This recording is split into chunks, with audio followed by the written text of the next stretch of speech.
Inaabangan na ngayon ang posibleng paglabas ng warrant of arrest para kay Lance Corporal Joseph Scott Pemberton. Kasunod ito ng pagsasampa ng kasong murder dahil sa umunoy pagpatay niya sa transgender woman na si Jeffrey Jennifer Laude nitong Oktubre. Makibalita tayo kay CJ Turida. Magiging maagang pamasko raw para sa pamilya Laude kung may lalabas sa lalong madaling panahon ng Olongapo Regional Trial Court Branch 74 ang warrant of arrest laban sa sundalong Amerikanong si Joseph Scott Pemberton. Kasunod ito ng pagsasampa ng kasong murder laban kay Pemberton dahil sa pagpatay raw nito sa transgender woman na si Jeffrey Jennifer Laude noong October 11 sa Olongapo City. Ayon sa pamilya Laude, umaasat silang mailalabas ang warrant bago matapos ang linggong ito. Ang magkapatid na sina Marilu at Michelle Laude gusto raw na sa Olongapo makulong si Pemberton. Gusto raw nilang magitang pinagdurusahan ng sundalo ang kanyang ginawa sa kanilang kapatid. Tiniyak naman ng kanilang abogado na si Attorney Harry Roque na handa silang makipagtulungan sa pampublikong prosecutor para sa pagkuha ng katarungan sa pagpatay kay Laude.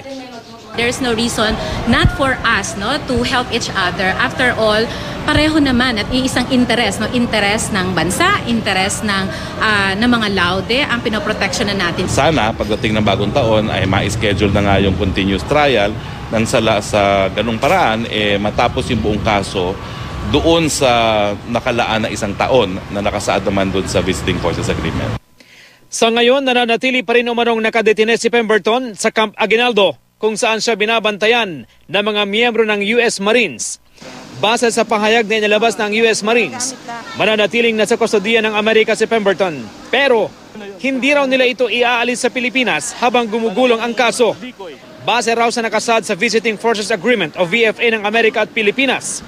Sinampahan ng kasong murder si Pemberton matapos mapatunayan ng Olongapo City Public Prosecutor's Office na sapat umano ang mga nakalap na circumstantial evidence para idiin si Pemberton sa pagpatay kay Laude. Kabilang dito ang pahayag sa mga taga-US Naval Criminal Investigative Service o NCIS ng dalawa sa mga sundalong kasama ni Pemberton noong gabi ng krimen. Naging basehan din ang mga resulta ng forensic examination ng Naval Criminal Investigative Service o NCIS.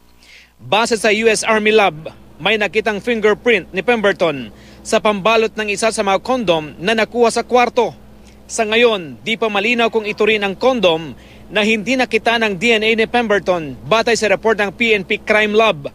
May tatlo kaming nakitang aggravating qualifying circumstances and we only need one qualifying circumstance to file a case for murder.